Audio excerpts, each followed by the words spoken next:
Welcome to AFrame Lesson 4.5. In this video, we're going to explore how to add light and consequently shadows to the objects in our world, giving them a sense of realism. So let's get to it.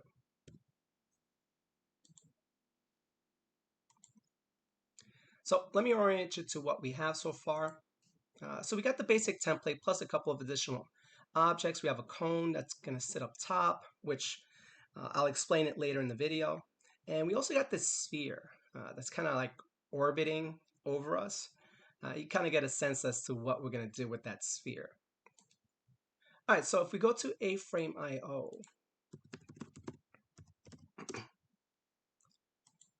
and explore light,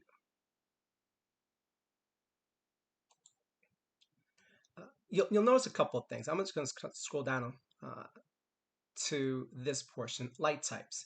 So there's various types of lights that we can add to our world. I highly encourage you to read more into it, get more of the details. I'm going to highlight some of the major ones and some of the ways that they can be used. Again, it's really up to your creativity as to how you implement different light sources in your world. So the first thing we're going to do, where is it? We're going to turn off the lights in the world.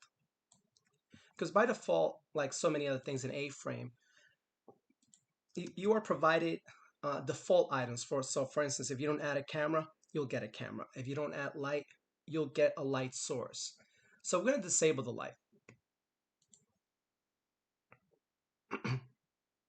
And this is what the world looks like. Everything just plain dark. So one of the things that AFrame suggests is that if you do decide to go this route, that you turn off all light sources, or there are no default light sources in your world, that you should at least add a little bit. And that is what's called an ambient light source. So let's go ahead and copy this and just put it here. So it's an ambient light, and you're more than welcome to play around with the color, but I'm actually going to change, instead of the color, I'm going to change the intensity of that light source. And let's see how that affects our world. So again, I'm just doing it as an entity, giving that entity a light attribute, and then specifying that it should be an ambient light with an intensity of 0.2. All right, so you can see here, we're not completely dark, but it is still pretty dark. But it's enough that at least we can see the shapes, we can see some color in our world.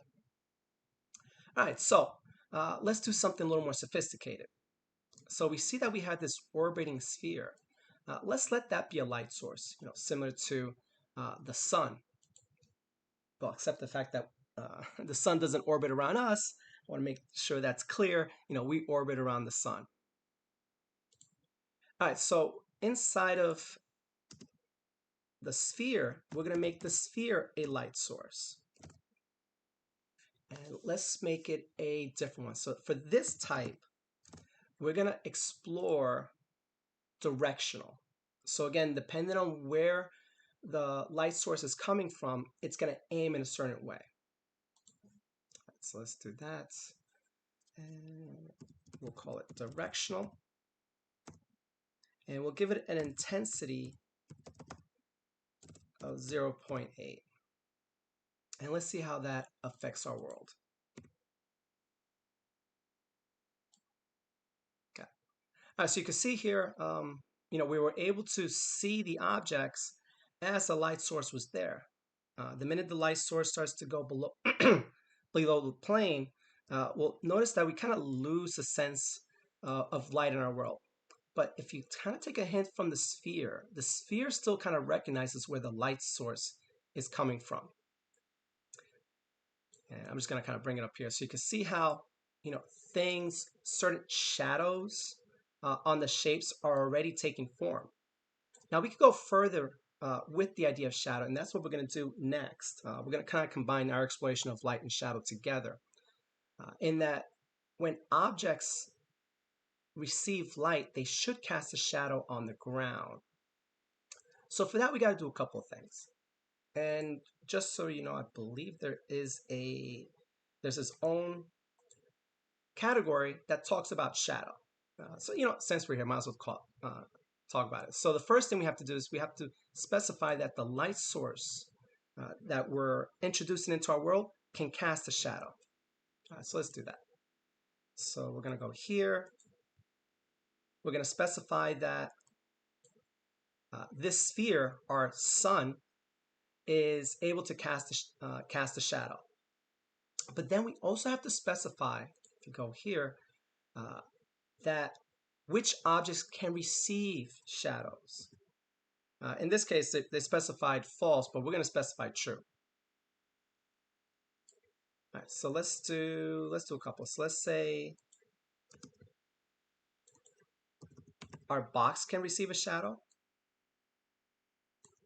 And let's kind of just go around the world here. So our sphere can receive a shadow. Our cylinder can receive a shadow. I'm going to leave this one alone. We're going to do this one next in terms of that cone that's flying. But let's also specify that the plane can receive a shadow. And that way, when these objects cast their shadow, the shadows can be received by the plane. All right, so just a little review. So we do cast shadow from the light source, and then we specify which items can actually receive the shadows. All right, so let's see that in action. And again, there's our light source, and you can see as the sun, I'm going to call it the sun, is moving, you can see that the shadows are being cast on the floor. You'll also notice that because the floor now has that sense of, okay, I need to be able to provide shadows, we can no longer see the light source like we did before. The sun should be coming back around. And again, and notice the shadows that are cast on the shapes from one to the other, from the objects to the ground. Again, it's very dynamic. I will say, if you go to AFrame website though, they'll tell you creating shadows dynamically can be very expensive when it comes to the resources for your virtual world. So just got to manage them a little bit. Make sure that it's something that you truly need and where you need it. All right, so we noticed that once the sun goes below the ground, everything gets really dark. So it'd be kind of cool to have a light source with this lamp. And that's what I called the cone. It's a lamp. So let's do the same thing with the lamp. Let's give it a light source. And for this one, we're going to use a different type. So again, we've explored how to use ambient light, kind of just lightens up the whole world. Directional light points in a certain direction.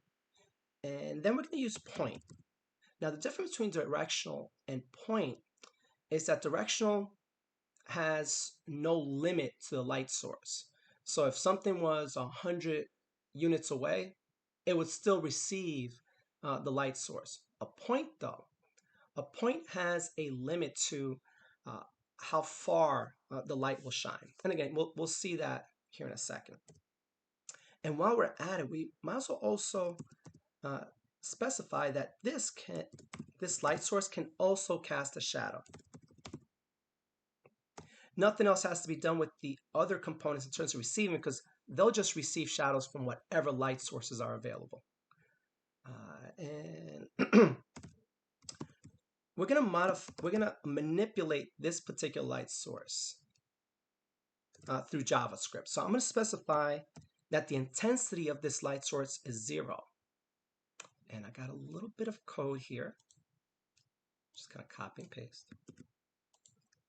Where when we load up the page, we're going to associate a click event with our lamp, where just through a variable, we're going to start the variable at 0, and then we're going to add the value of 0.5, which will make strength 0.5. At that point, we're going to flip the value of 0.5 to a negative 0.5, so that the next time around, next time we click it, it would have the effect of turning the light up. Again, there's various ways of kind of creating this switch effect with values. And then we simply associate the intensity of whatever value strength has with the light source, with the light attribute. All right, so let's see that. Where are we at? All right, so the sun's going down. It's getting dark. Let me go ahead and click on the lamp. And there we go. So notice the lamp also provides shadows. Again, you might not have seen it, but the light source is actually in front of the objects, which means it's casting the shadows towards the back. Now let's see what happens when we have the sun come back around. So what you'll see is that there's actually a combination of shadows, just like in the real world. So again, lights and shadows can really offer a lot to give your user that sense of realism to the objects, a sense of depth. All right, so let's go back to our presentation and let's review what we've done. All right, so in this video, we explored how we can add our own light sources to our world by simply assigning the light attribute to various components. We explored 3 types of lights: the ambient light, directional light, and point light, each with their own specific use. I believe there is 2 more light sources. Again, you're more than welcome to look at AFrame.io to explore those. And then it kind of goes hand in hand. When you have light, you're going to have shadows. So we saw how by specifying on the light source, on the light attribute, that it can cast a shadow, and then specify which objects can receive shadow. We were able to create a very dynamic world where shadows interacted with the source of the light, and even the idea that the light was moving. And again, there's so many applications to that in a virtual world, from headlights on a car to you holding a flashlight looking around the house, or turning on a lamp or the lights in a room that's dark. So hopefully you're excited about using light and shadows in your world, and enjoy.